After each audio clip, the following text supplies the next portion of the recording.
आखिर ये रोबोट क्यों बन गए हैं और किस काम के लिए? इनको बनाने का मकसद क्या है? रोबोट्स में क्या इंसान जीत पाएगा या नहीं, ये देखेंगे हम इस फिल्म में। हेलो दोस्तों, आज हम द इलेक्ट्रिक स्टेट फिल्म की कहानी को एक्सप्लेन करेंगे, जो अभी 2025 में नई फिल्म आई है। उम्मीद करता हूँ इस फिल्म की व्याख्या आपको बहुत पसंद आएगी। अगर आप हमारे चैनल पर नए हैं और अब तक लाइक और सब्सक्राइब नहीं किया है तो कृपया कर दें, क्योंकि बड़ी मेहनत लगती है ये वीडियो बनाने में। अब ज्यादा समय बर्बाद नहीं करते हैं और चलते हैं अपने वीडियो की तरफ। इस कहानी की शुरुआत में हम रोबोट्स की आर्मी को देखते हैं, जिन्होंने इंसानों के खिलाफ लड़ाई छेड़ दी थी। ये रोबोट सिर्फ साफ सफाई और ऐसे कामों के लिए बनाए गए थे जिन्हें इंसान नहीं करना चाहते थे, लेकिन फिर उन्होंने खुद सोचना सीख लिया और फैसला किया कि अब इंसान उनके भविष्य का फैसला नहीं करेंगे। दोनों के बीच लगातार 2 सालों तक लड़ाई चलती रही, जिसमें हजारों जानें गई। वे बेचारे थक जाते थे, पर रोबोट्स नहीं, इसलिए इस लड़ाई में उन्हीं की जीत हो रही थी। लेकिन तभी एक जीनियस साइंटिस्ट थंस्केट ने कुछ ऐसा बना डाला जिसने पूरा गेम ही पलट दिया। उसने एक ऐसा डिवाइस तैयार किया जिससे इंसान रोबोट्स को मैन्युअली कंट्रोल कर सकते थे। फिर क्या था, इंसानों ने अपनी खुद की ह्यूमन बॉट आर्मी खड़ी कर दी। अब सोल्जर्स को अपनी जान जोखिम में डालने की जरूरत नहीं थी, वे घर बैठे ही उनसे लड़ सकते थे। इसके बाद रोबोट्स की हार शुरू हो गई। उनके लीडर को भी जल्दी समझ आ गया कि अब इस जंग को जीतना नामुमकिन है। आखिरकार उसने इंसानों के साथ समझौता कर लिया। तय हुआ कि सारे रोबोट इंसानी बस्तियों से कोसों दूर रेगिस्तान में रहेंगे। 6000 से भी ज्यादा रोबोट्स को पंजर रेगिस्तान में एक हाई सिक्योरिटी जेल में बंद कर दिया गया, जहां से निकलना नामुमकिन था। इंसानों ने रोबोट्स पर पूरी तरह बैन लगा दिया। अगर कोई रोबोट्स को छुपाकर रखता पकड़ा गया तो उसे देशद्रोही माना जाता। लड़ाई खत्म होने के बाद थन के न्यूरोकास्टर्स भी किसी काम के नहीं रहे। कंपनी की सेल्स गिरने लगी, जिसके बाद उसने उन्हें फिर से मार्केट में लॉन्च किया। लेकिन इस बार न्यूरोकास्टर को लड़ाई के लिए नहीं, बल्कि घरेलू कामों के लिए डिजाइन किया गया था। इस नए प्रोडक्ट से इंसान एक ही समय पर 2 काम कर सकते थे। उनकी बॉडी तो रोबोट के अंदर रहती, लेकिन उनका दिमाग छुट्टी पर। इंसान अब काम और आराम दोनों एक साथ कर सकते थे। इसके बाद हम मिशेल को देखते हैं, जिसने 1 साल पहले कार एक्सीडेंट में अपने भाई और अपने मम्मी पापा को खो दिया था। उसका भाई क्रिस्टोफर एक जीनियस था। जब उसने कॉलेज में टेस्ट दिया तो उसे पता चला कि वह आइंस्टाइन से भी ज्यादा स्मार्ट था। साइंटिस्ट लेवल के टेस्ट तो वो ऐसे पार करता था जैसे नर्सरी के एग्जाम हो। मिशेल को उस पर नाज था, मगर अब उसकी यादें सिर्फ उसे तकलीफ देती थीं। थन के न्यूरोकास्टर्स इतने काम के साबित हुए कि स्कूल में बच्चों का इसे पहनना कंपलसरी हो गया। मिशेल सबसे अलग लड़की थी। उसे किताबों से प्यार था, ना कि ऐसी दुनिया से जहां लोग हर वक्त सिर पर हेलमेट पहने रहते हैं। इस बदलती दुनिया में अपने परिवार के बिना वह अकेला महसूस करती थी। उसका फोस्टर डैड भी हर वक्त सोफे पर पड़ा रहता था। एक रात जब मिशेल अपने घर में थी, तभी बाहर से आने वाली आवाज ने उसका ध्यान खींच लिया। मिशेल देखती है कि एक नींबू के सर वाला रोबोट उसके घर में घुसने की कोशिश कर रहा था। मिशेल मदद के लिए चिल्लाई, पर टेड बहरा हो चुका था। वो रोबोट कुछ बताने की कोशिश कर रहा था, पर उसका स्पीकर खराब हो गया था। उसने अपने कवर का ढक्कन खोला और मिशेल को उसे ठीक करने को कहा। मिशेल ने वायर जोड़ी, जिसके बाद वो रोबोट बोलने लगा। उसने कहा, मैं क्रिस्टोफर हूँ, तुम्हारा भाई। उसने फोटो उठाकर खुद की तरफ इशारा किया, लेकिन तभी वहाँ टेड आ गया। उसने कहा, तुम मेरे घर में रोबोट ले आई। पता भी है कि पुलिस मेरे साथ क्या करेगी अगर उन्हें पता चला कि मेरे घर में एक रोबोट है। वो पुलिस को फोन करने लगा, लेकिन मिशेल ने उसे टीजर गन से बेहोश कर दिया और दोनों भाग गए। क्रिस टूटी फूटी लैंग्वेज में उसे बताने की कोशिश करता है, मैं मरा नहीं हूँ। मिशेल को तो यकीन ही नहीं हुआ कि उसका भाई एक रोबोट के अंदर था। उसने पूछा, तुम्हारी बॉडी कहाँ है? जिसके बाद क्रिस ने उसे मैप लाने को कहा और एक्सक्लूजन जोन पर उंगली रखकर इशारा किया, मैं यहाँ हूँ। एक्सक्लूजन बहुत बड़ी जगह थी। इस तरह तो वह क्रिस को कभी नहीं ढूंढ पाती, पर क्रिस ने उसे बताया कि डॉक्टर जो चश्मा पहनता है वह जानता है कि मैं कहाँ हूँ। चश्मे से मिशेल को एक डॉक्टर याद आया। शायद क्रिस उसी आदमी की बात कर रहा था जिसने एक्सीडेंट के बाद उनका इलाज किया था। उसे ठीक से याद था कि वह भी चश्मा पहनता था। अंदर जाना इतना आसान नहीं था, पर मिशेल जानती थी कि ऐसे भी कुछ लोग हैं जो अंदर जाते हैं। उसने एक बॉक्स पर उस आदमी का एड्रेस देखा जो रोबोट्स के पार्ट्स चोरी करके उन्हें ब्लैक मार्केट में बेचता था। यही आदमी उन्हें अंदर ले जा सकता था। यह सोचकर दोनों न्यू मैक्सिको के लिए रवाना हो गए। रात तक वे वहां पहुंच गए। अब बस उन्हें उस आदमी का इंतजार था जो लॉकर से पैसे निकालने आएगा। कुछ देर बाद एक आदमी आया। यह वही आदमी था जिसकी उन्हें तलाश थी। जॉन एक आदमी को रिवॉल्वर बेच रहा था, लेकिन उस आदमी ने उसी को धोखा दिया और उल्टा उसी पर बंदूक तान दी। जॉन ने कहा, देख भाई, अगर तू इस लोहे के डब्बे में नहीं होता तो कभी ये गलती नहीं करता। मेरे पैसे दे दे और मैं यहाँ से चला जाऊंगा। पर जब वो आदमी नहीं माना तो जॉन ने उसे बिजली का झटका दिया और उसके रोबोट को खराब कर दिया। उसे पैसे तो नहीं मिले, लेकिन उसके पार्ट्स को बेचकर वह नुकसान की भरपाई कर लेता। जॉन का एक रोबोट दोस्त भी था जो उसके इन कामों में मदद करता था। मिशेल और क्रिस दोनों उसकी ट्रक में घुस जाते हैं और एक्सक्लूजन जॉन के पास बनी एक टनल तक पहुंचते हैं जिसे जॉन ने अपना घर बना लिया था। वहीं दूसरी तरफ हम RTDF ऑफिसर को देखते हैं जो टेड की कंप्लेंट पर मिशेल को ढूंढ रहा था। अंदर मिशेल देखती है कि जॉन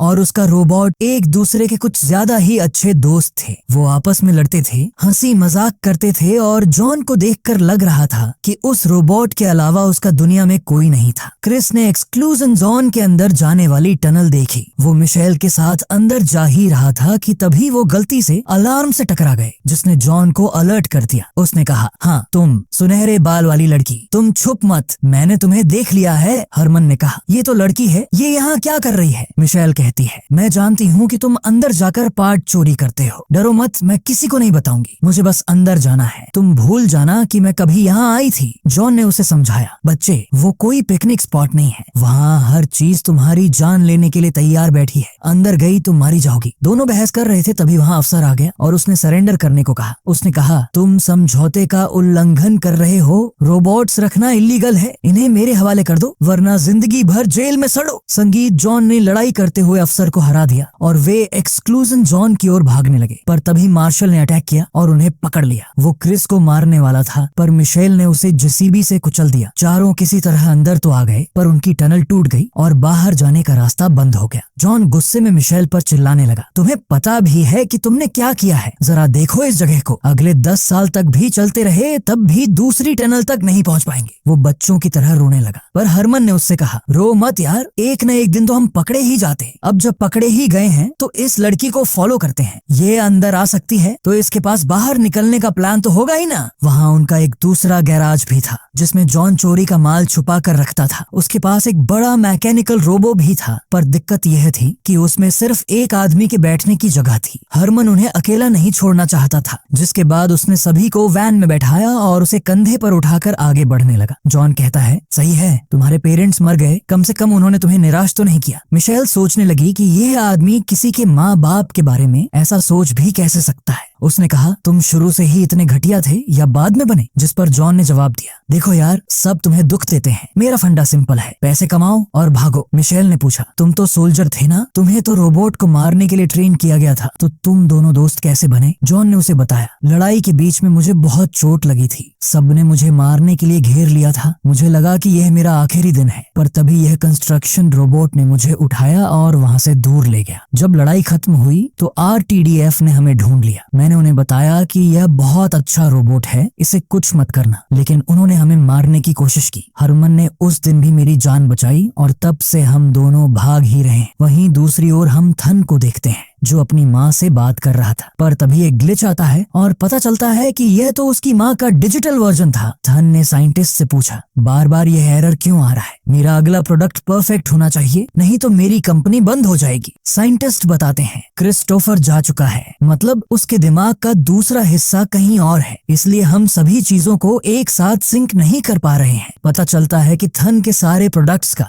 डेटा सेंटर क्रिस्टोफर का दिमाग था और उसी की वजह से ये काम कर रहे थे। थन ने मार्शल से संपर्क किया और कहा, अपना न्यूरोकास्टर पहनो। उसे पहनते ही मार्शल एक वर्चुअल रियलिटी में पहुंच गया। थन ने कहा, जिसे तुम ढूंढ रहे हो वो मुझे भी चाहिए, बदले में जो चाहो वो मिलेगा, पर मेरी एक शर्त है, तुम उस रोबोट को मारोगे नहीं। मार्शल काम के लिए तैयार हो जाता है और अपने रोबोट को एक्टिवेट करके टनल से बाहर निकलता है। वहीं एक्सक्लूजन जोन में वे चारों उस चश्मे वाले डॉक्टर को ढूंढ रहे थे। जॉन को वहाँ एक बस्ती दिखाई देती है, लगता है उस जगह पर स्कैवेंजर्स ने हमला नहीं नहीं किया था। वो सोच ही रहा था कि अंदर कैसे घुसा जाए, पर तभी एक बड़ा सा फ्रिज उड़ता हुआ उसकी वैन को जोर से टक्कर मारता है। रोबोट्स की टोली ने उन पर हमला कर दिया था और वे एक से बढ़कर एक भारी भरकम चीजों की बारिश कर देते हैं। उन्हें पकड़ लिया जाता है। जब उन्हें अंदर लाया गया तो जॉन ने देखा कि वहाँ ढेर सारे रोबोट्स थे और वो भी अच्छे रोबोट्स जो हमला नहीं करते। मिस्टर पीनट, जो उन रोबोट्स का लीडर था, कहता है, तुमने समझौते का उल्लंघन किया है।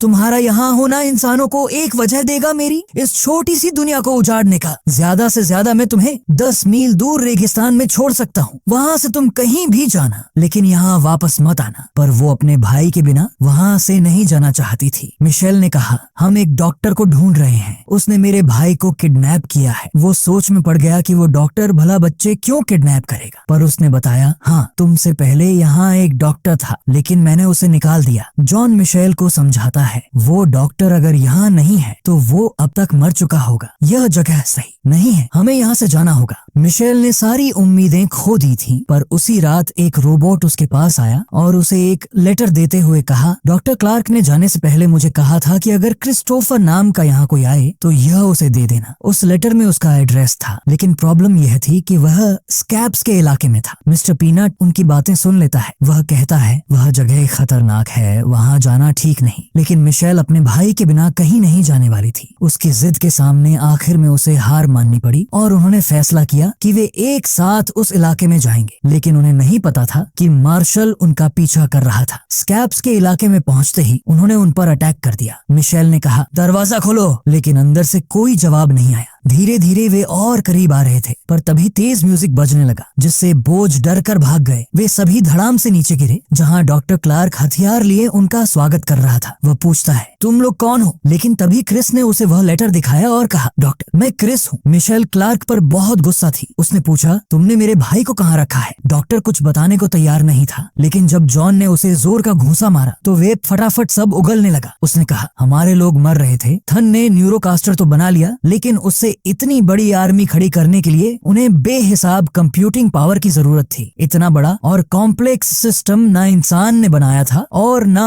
अगले 100 सालों तक बना पाता। तब तक तो रोबोट्स इंसानों को धरती से खत्म कर देते। लेकिन तभी हमें तुम्हारे भाई के बारे में पता चला। एक्सीडेंट के बाद वह कोमा में चला गया था। जब मैंने उसके ब्रेन को स्कैन किया तो हमें जो मिला वह किसी वरदान से कम नहीं था। उसके ब्रेन में अनलिमिटेड कंप्यूटेशन पावर थी। थन ने उसे कंप्यूटर की तरह इस्तेमाल करने का सोचा, जो लाखों न्यूरोकास्टर्स, ड्रोन, रोबोट्स और उन सभी को जोड़ सके जो उसकी कंपनी बनाती थी। उसकी बदौलत हमने लड़ाई जीती। लेकिन इंसानों और रोबोट्स के बीच शांति समझौता होने के बाद भी थन नहीं रुका। सब कुछ ऐसा ही चलता रहा। लेकिन एक दिन क्रिस कोमा से बाहर आ गया। मैंने थन को समझाने की कोशिश की कि अब हमें इस बच्चे को जाने देना चाहिए, लेकिन थन लालची बन गया था। इससे उसकी कंपनी बर्बाद हो जाती, इसलिए उसने मुझे मारने की कोशिश की। मैं किसी तरह वहां से बच निकला, लेकिन जाने से पहले मैंने क्रिस और बाहर के नेटवर्क के बीच एक छोटा सा कनेक्शन जोड़ दिया। उसी की बदौलत आज क्रिस तुमसे बात कर पा रहा है, लेकिन उसका शरीर थन की लैब में है। मिशेल ने कहा, मुझे क्रिस के पास ले चलो। लेकिन तभी दरवाजे पर एक मेहमान ने घंटी बजाई। मार्शल ने उन्हें ढूंढ लिया था। वह उन पर हमला कर देता है और सभी अपनी जान बचाने के लिए भागने लगते हैं। मार्शल कहता है, तुम रोबोट्स कभी नहीं सुधरने वाले। उसने मिस्टर पीनट को पकड़ा और उसके सिर को तोड़ दिया। डॉक्टर क्लार्क उन्हें बचाने के लिए मार्शल के सामने खड़ा हो गया। वह जानता था कि वह कितना भी बेरहम हो, लेकिन वह इंसानों को नहीं मारता। पर तभी